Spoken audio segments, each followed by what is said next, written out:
It is me, your friend, here tonight, and we're going to do, we're live. Hey, friends, welcome to the Gardener's Workshop live gardening show. And friends, I was just yammering on about how happy we were with how many of you guys appreciated our nighttime show last week. And so here we are again. And friends, if we have never met, my name is Lisa Mason Ziegler, and I'm the owner of the Gardener's Workshop. And I was a professional flower farmer for over 25 years, and I'm on a mission now to help others to grow, cut flowers using the same tools, seeds, and supplies that I just found so simple and easy to use, and kind of cutting to the chase, y'all. That's what you'll learn about me, is I kind of take you right down to the roots of things. And in today's live gardening show, we're sharing how I build garden beds, which I'm going to go a little different than I usually do from start to finish, and then the secret to my tidy pathways, and then my most trusted and loved tools and supplies that just really help you to get the job done quickly and efficiently. And then we wrap it up with a little Q&A at the end. So if you have a question that comes up, please put @Lisa in the comments, and then type your question, and Jessie will gather those up, and then they'll feed me a couple of those at the end of the show, because I would love to answer those for you.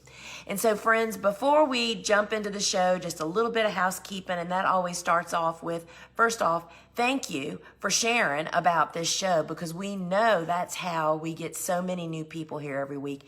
And there's actually a button down at the bottom of your screen that you can hit and share with your friends and let them know that we're live, we're here, and you can invite them. And I thank you for doing that. Now, something here in the app, if you have set up an account, and I'm going to actually read this because I'm not the tech person of this team, y'all.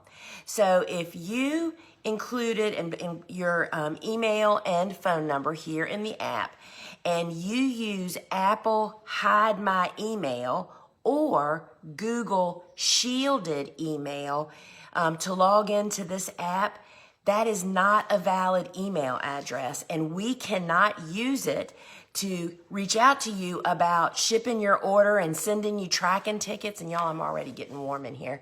Or ask you about delivery questions or anything like that. So please double check that it's a real email address in there.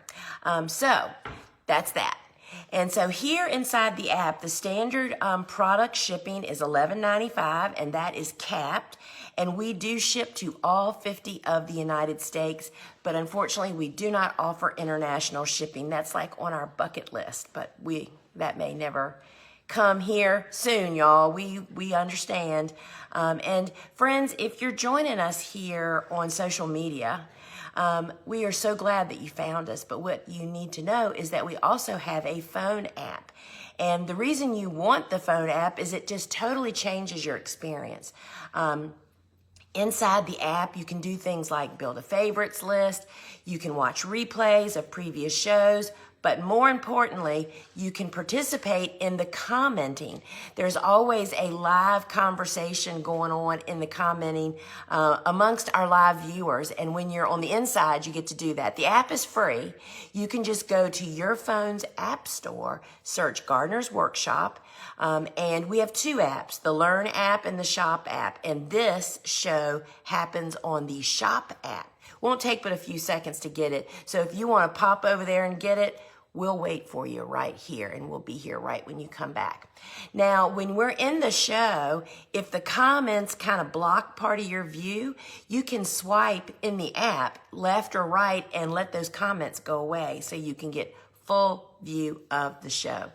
So sometimes it frequently happens that we sell out of a product during a live show. So if you go to put something in your cart and it says out of stock, get notified.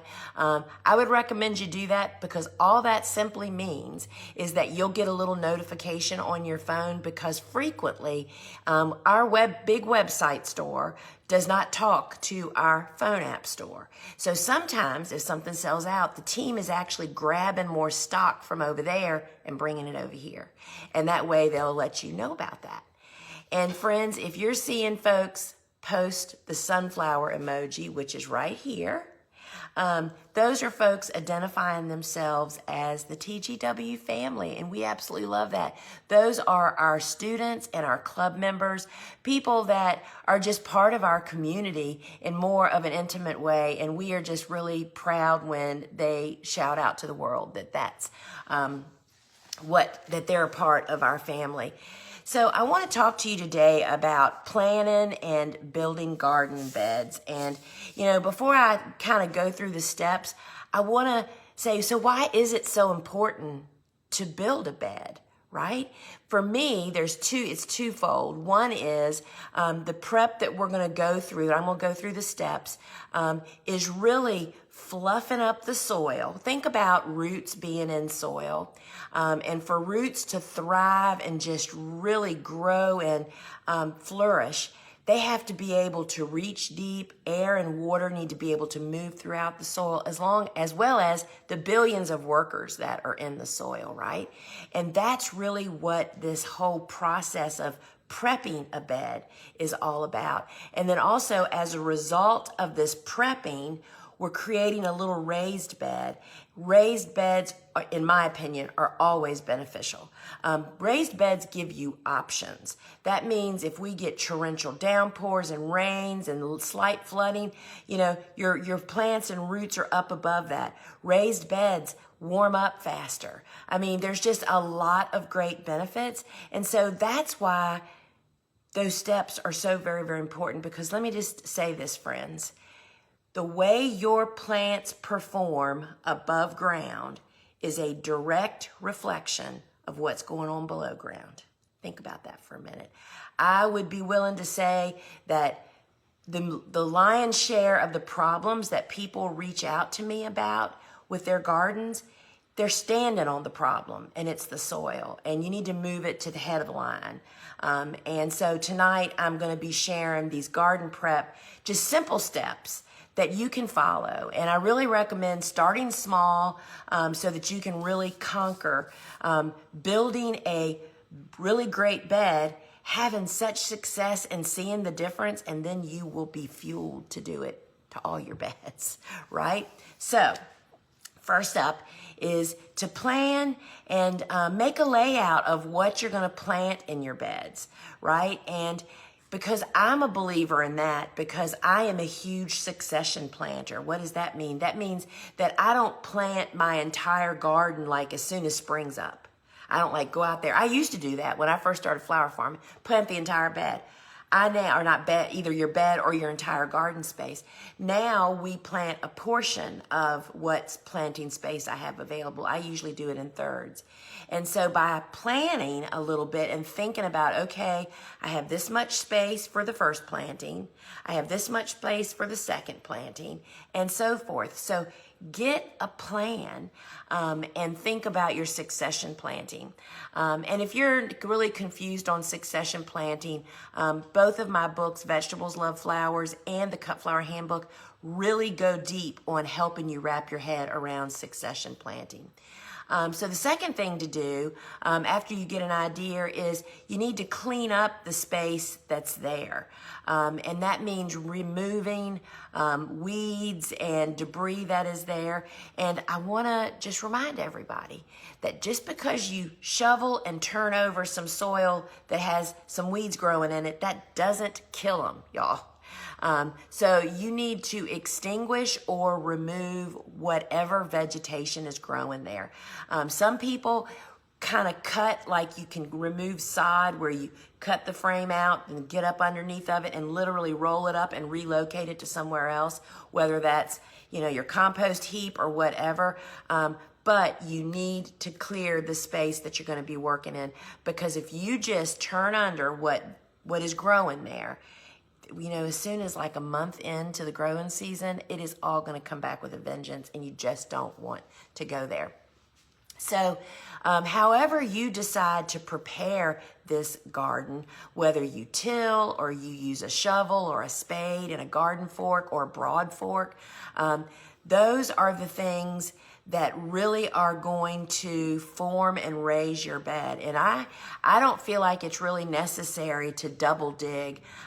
So I'll tell you a real great way that I have found to really break up and loosen soil is to use either something, if you don't know what a broad fork is a really grown up version of a garden fork. And if you don't know what a garden fork is, that is like a pitchfork. You know what a pitchfork looks like, but it's really heavy duty. And it allows you to stick it in the ground and rock it so you can crack and open up the earth to really allow air and water to move through your soil more freely.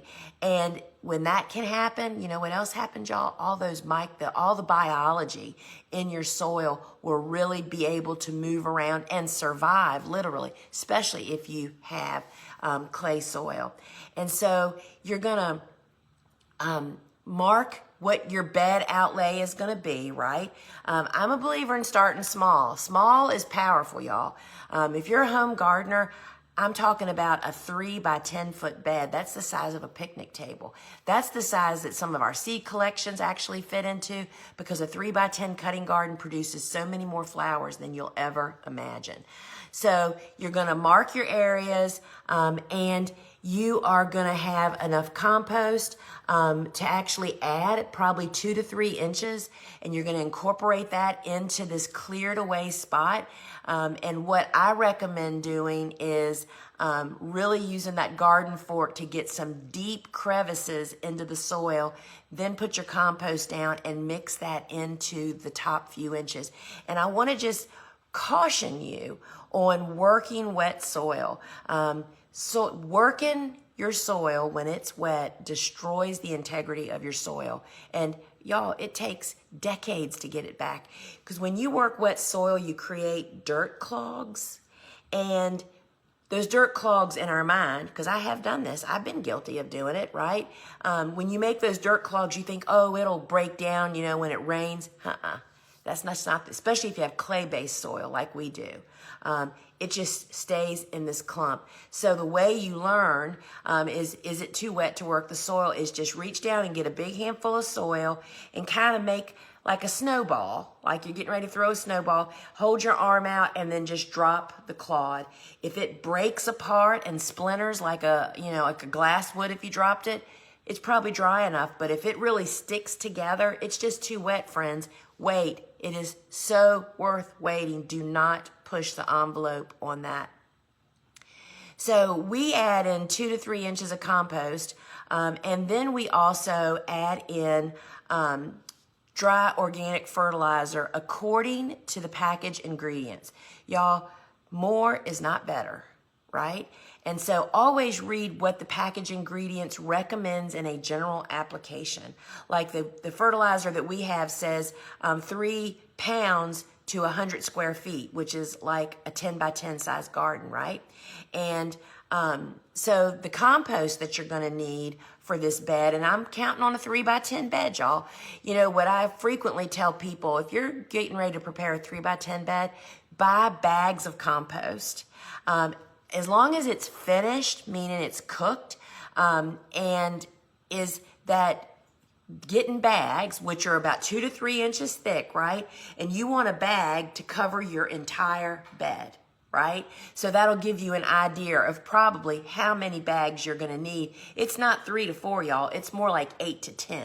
Right? I mean, you can always use compost for other things. It's always good to have more. So have your compost, have your dry organic fertilizer, and then you're going to incorporate that, whether you are tilling it in, using a garden fork, or shoveling it, whatever you're going to do, but you're incorporating that into the top 6 to 8 inches. And by doing that, you are actually kind of raising the soil level above your overall soil level, because you're incorporating these extra ingredients as well as you're kind of fluffing up the soil, right? And then I am very careful to shape my bed. You want about a 3 to 5 inch raised bed. Just really depends on your situation, what you get. And then you want to have as few clogs and lumps on the top as possible. And I usually spend a little bit of time, and actually it's quite relaxing, to kind of bend down and just break up any big dirt clogs that are on the top. I always make my beds with a very faint depression in the middle. So instead of, most people mound their beds. When you do that, friends, all the water runs off. If you make it almost flat but a little depressed in the middle, that means if you're hand watering it, you can water and the water does not run off. So if you are going to use any kind of drip irrigation, we use T-tape here on our farm, but if you're going to use any type of irrigation, you would lay that next onto your bed. And then we cover the beds with biodegradable film. That has just really changed. It changed everything on my farm about 12 years ago when I started using it, and this is why in a nutshell. Annual weed seeds. Every time you turn the soil, you're bringing up thousands of weed seeds. Weed seeds live forever, y'all. I mean decades, right? They're viable. Just deep in the soil, waiting for you to turn the soil over and bring the seeds to the surface to give them the light they have been waiting for, and then probably a little bit of moisture and oxygen. They quickly start to germinate. So by mulching, the whole concept of mulch is to block sunlight from getting to the surface to start that sprouting process on annual weeds, right? And so what I have found after all these years of gardening and farming is you have to put mulch pretty deep to actually block light from getting to the soil. And that's not always conducive to planting small plants. It's different when you got landscape plants, big bushes and shrubs and stuff. But in this kind of garden, you're planting small transplants. What I found is that I had so much more effective weed prevention when we use film. That's why organic farmers use plastic, y'all. It's not that they like plastic, it's that it just prevents 99% of the weeds from being born because they never get light. So we use the biodegradable film, which is 100% compostable and can be turned into the soil. And so we prepare the bed, mix in the stuff, I shape the bed, and then the next step on the same day is to cover the bed with film. To block the light from getting to it. You can also, if you can't put your mulch down, whether you're using organic mulch or a film, you can cover the bed temporarily with a silage tarp. That does the same thing. You want to block water and light from getting to the soil to let those weed seeds get ahead of your plants. So the pathway around your bed is one of the things that people are always asking us about, is why are our pathways so tidy? And that is because when I'm building my bed, I'm paying as much attention to the pathway as I am to the bed. Meaning, if I scoop soil from the pathway and make ruts and that kind of stuff, that's the next step after I get the bed finished, is to flatten out the pathways because those are ankle breakers and also maintenance nightmares. What my goal is to get my film covered around the edges, and you can see the film being installed in a video on the product here in the app. We seal the edge with either mulch or soil, and once that's done, I flatten my pathways, and then we just let whatever grows, whatever pops up, and then we just mow the pathways. And then, if you need to use hoops and row cover, it depends on what you're planting. There's all kinds of aids to help you with all of those things. Now, y'all remember, if you have any questions about this, use the @Lisa, type your question, and I will be answering some of those at the end of the show. So I have a couple of products here I want to show you. And friends, these are the gloves that I have worn since I started flower farming in 2005. When they first started making Atlas gloves, they only came in white. These are the best gloves ever. We sow seeds in them. We call them second skin because you feel like you have nothing on. They're nitrile, they're not latex, so there's no allergy issues. They are washable. My sister washes her hands with hers on and then hangs them to dry. I put mine through the washing machine, which it may or may not be the best thing, and put them on a boot dryer. They come from extra small to large. You want them to fit just like this, a surgeon's glove. They run big. I'm normally a large, but these are mediums. They come in assorted colors, and friends, they are $7.95 a pair. It's just unbelievable. And they last more than a season. I've worn these gloves for 20 years. Not these, but this brand of glove for 20 years. I have never once come through the end of a pair. It's unbelievable. Once you wear them, you'll never go back. So they're $7.95 from extra small to large, and you can get a 4-pack for $24.95. Not only do you want to have multiple pairs available for you, these are great gifts. Great girlfriend gifts, great gardener gifts. And so the Nitrile Touch gloves from extra small to large, and you will love them. Now let's talk about that fertilizer that I was talking about. We use an organic-based chicken litter OMRI certified fertilizer, and that's what this is. This is the same stuff we use here on the farm, and this is a 4-pound bag. This 3 pounds of this is for 100 square feet, which is, like a 10 by 10 spot. That's 7.5 cups. And this is pretty much the only thing we add to our garden unless a soil test tells us to do something else. This is the energy food that feeds your soil to really fuel taking care of your plants. And with each time, a lot of people don't know this, and I didn't know this, and I can remember where I learned this from. So I learned many, many years ago, what is the difference between organic-based product fertilizers and synthetic-based fertilizers, right? If synthetics are man-made stuff, anything that's really pelleted or blue, you know what I'm talking about. And so here is the big difference. When you use organic-based fertilizers that are made to feed the soil, and then the soil ends up taking care of your plants, every time you apply this fertilizer, it makes your soil healthier and happier and richer with each passing application. It just gets better and better because it's encouraging the biology in your soil, right? And it just gets better and better. I mean, that's the secret to my success, right? Well, when you use synthetic products, as I was mentioning, anything pelleted, blue, or that kind of color, right? When you put that down, I don't know when you were a kid or maybe with your grandkids, have you ever put salt on a slug and seen what happens?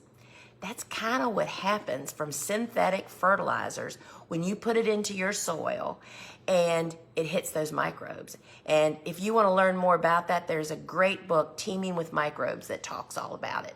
And when I learned it from that book, it just explained everything. So when you use synthetics, it just leaches through the soil and damages it on the way ultimately. But to get any more use out of it, you have to put more fertilizer down to feed your plants. So organic products are what we focus on. And if you need a big bag of this, that is available over on our big website. So we love the fertilizer. Now, I was talking earlier about the biodegradable film, and this is it. And I've used it for about 12 years because I got a tractor 12 years ago. But we used it actually for now that I'm talking through this, we actually used it for 2 years before we got the tractor because we laid it by hand. So I've been using it for 14 years. Unbelievable, y'all. So it looks just like plastic. And it comes dark on one side and light on the other side. And I do this because people are always saying, do you have burn holes in it? Y'all, you just poke your finger through it. It's really easy to punch a hole in it to actually plant your plants. So the theory is that when we're making beds and it's going to be going and it's getting warm outside, going above 80 degrees in the afternoon, when we're making beds for that planting time, we make the beds with the light side up. That cools the surface down almost 20 degrees, keeps you from toasting your transplants. But when we're fall planting, winter planting, or very early spring planting, we put the black side up when we're making beds because it just helps warm the soil just a smidgen, right? So this is what I was talking about. When you make your bed and put the film down and your bed's completely covered, no light is getting through to fuel annual weed seeds. And that is what was a huge weed seed preventer, as well as just so much less labor. Now this comes in 3 different lengths. It comes in a 20-foot long. It's all 48 inches wide. And that's enough for up to a 36-inch wide bed, because you lay it on the bed, nice flat top, and then it goes down the side, and you want just a little bit on the ground so you can scrape your soil up onto it, right? So it's 48 inches wide. The 20-foot piece is $10.95. The 50-footers, you can get a 1-pack for $24.95, a 6-pack for $119.95, and we also now have it available in 100-foot lengths, and that 1-pack is $39.95, and a 3-pack for $110.95. Now you can treat this just like when you put like cardboard or newspaper down, which is the same concept, right? You can mulch on top of this if aesthetically you want to have it look like you don't have film down, right? And so this is completely compostable and biodegradable, and you can watch the video on how we do that by hand. And let me show you one of the tools that we use to lay that, amongst other things, and that is the Japanese hand hose. We have used these tools since the beginning. This is the left-hand model, and this is the right-hand model. And so a hoe really works. This hoe really works great for extinguishing weeds, for pulling a trough to plant seeds in, for thinning, but it also works great for being down on the ground, scraping the soil to make that little collar of seal around your biodegradable film.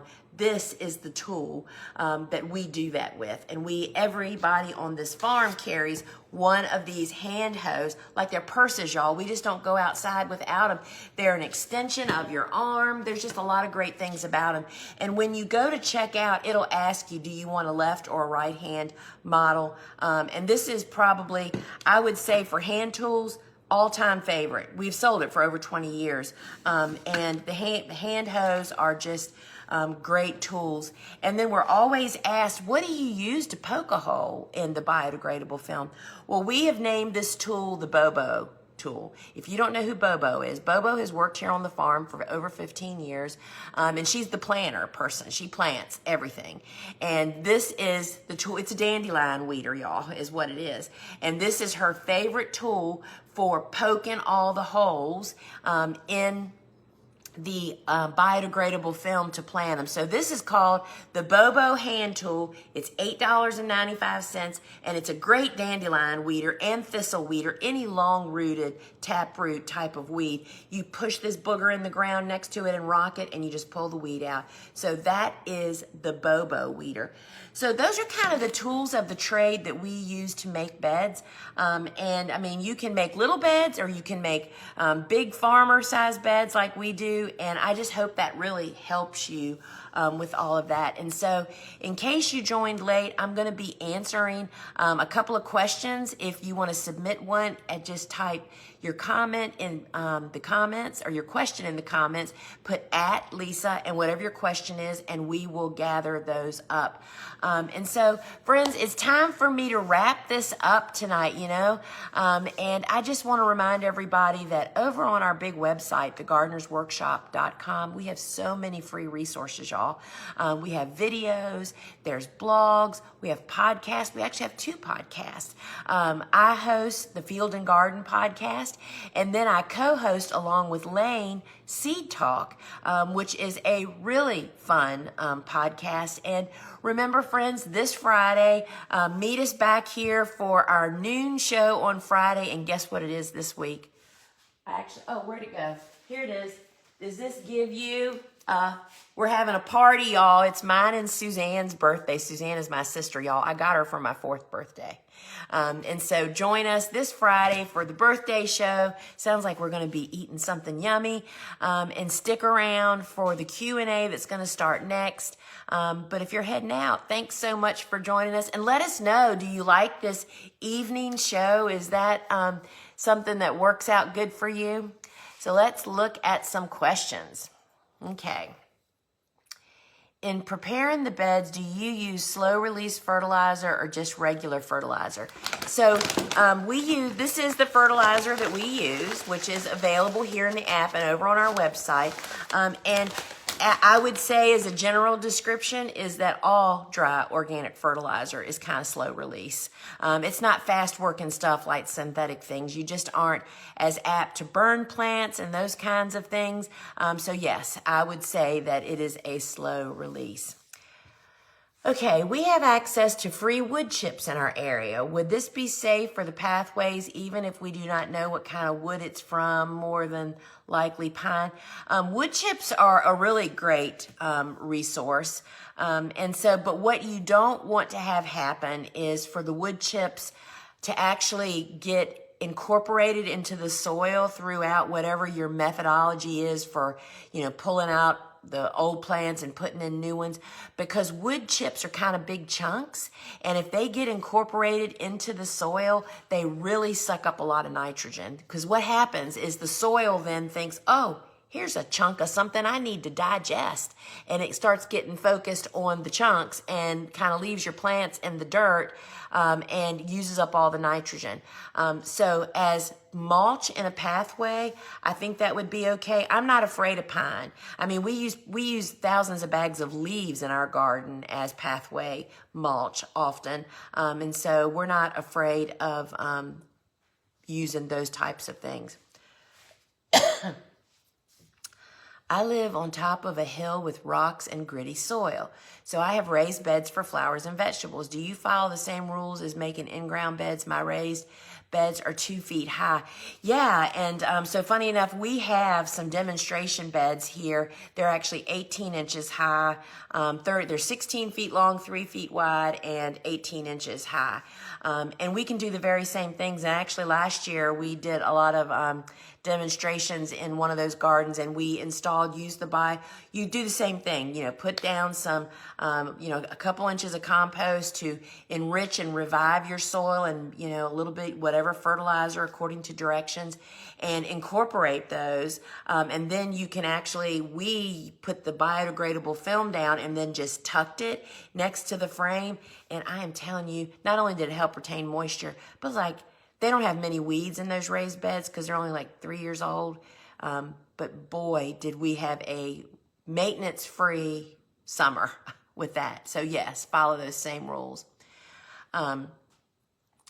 When succession planting, do you leave room for future successions at the end of rows and just keep going down, or leave room all the way down the row beside all the flowers so you'll have the taller flowers in the middle of the back of the newly planted on the side? Succession planting is so confusing, I want to say. And I think because this is what I did anyway. I overthought it big time. So let's just say you have one bed and you want a succession plant. In a simple world, what I would do let's just say you have a 20-foot border or whatever, and you want to succession plant that. I would break that bed into 2 halves in my mind and in my plan. And this half over here would be planted with my first warm season tender annuals, which we're starting all those now, and they'll be going in about 3 weeks. And then after we get all that stuff planted, get that first surge of cut flowers and vegetables in the ground, then we starting the seeds for our second succession.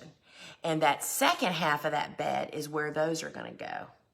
And then that's what's going to really carry you through the summer. And then we do a big fall planted garden. And guess what? By the end of summer, this half over here that you planted first, they're starting to peter out a little bit. So we just pull them all out, because we have new plants for a third succession or fall crops. Or if you're a vegetable gardener, I'm sure you grow tons of fall beans and salads and all that kale and all that kind of stuff. So that's the way I do it, is just to have sections of bed and to have 2 opportunities. And I will say that Vegetables Love Flowers and the Cut Flower Handbook both have diagrams to show you how that evolves out and will help you. Have you ever used dry molasses in your soil to deter bugs from eating your flowers and plants? No. We don't do anything like that. First off, as flower farmers, we don't have time to do that kind of stuff, but we take much more direct steps than that.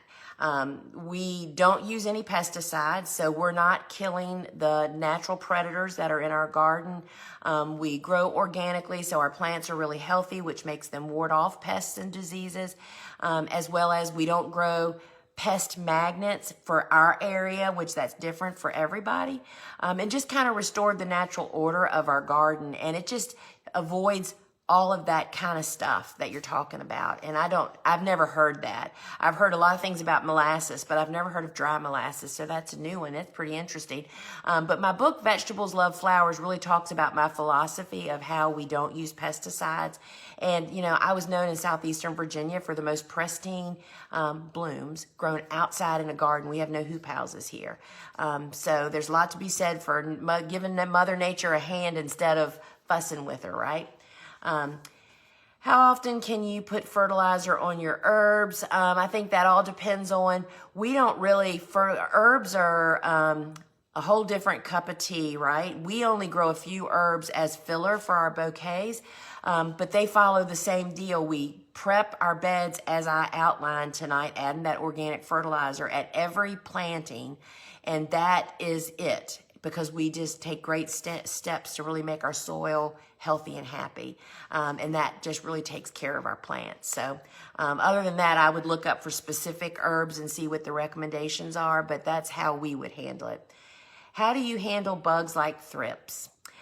So in the book, Vegetables Love Flowers, I kind of tell the story of how thrips just about took me down when I started flower farming. And I kind of just threw up my hands and gave up and just let thrips duke it out. And that's after about 2 years of just struggling. I really watched the natural order of my garden, meaning I got rid of thrip magnet plants that for me here, I'm in southeastern Virginia, gladiolas and Shasta daisies are like candy to thrips here, and that's what that really harbors them. When I eliminated those thrip magnets, restored the natural order, encouraged predators, I'm telling you, to this day, we have not treated for thrips for 20 years. I mean, we grow lots of snaps. We grow lots of what I would consider kind of thrip bait, and we just don't have a thrip problem. So truly, I'm telling you, the book Vegetables Love Flowers is not about vegetables, y'all. This is about why flowers benefit vegetables, and it just talks more about not specific things, but about my philosophy, and we're living it, and it really, really works. So, all right. Thank you guys so much for joining me tonight, and I hope to see you on the Friday show, because we are going to have a birthday party. And then y'all have to guess. Well, I guess I've already told you I got my sister for my birthday, so you know who's older, right? All right, friends, thank you so much for joining me here tonight.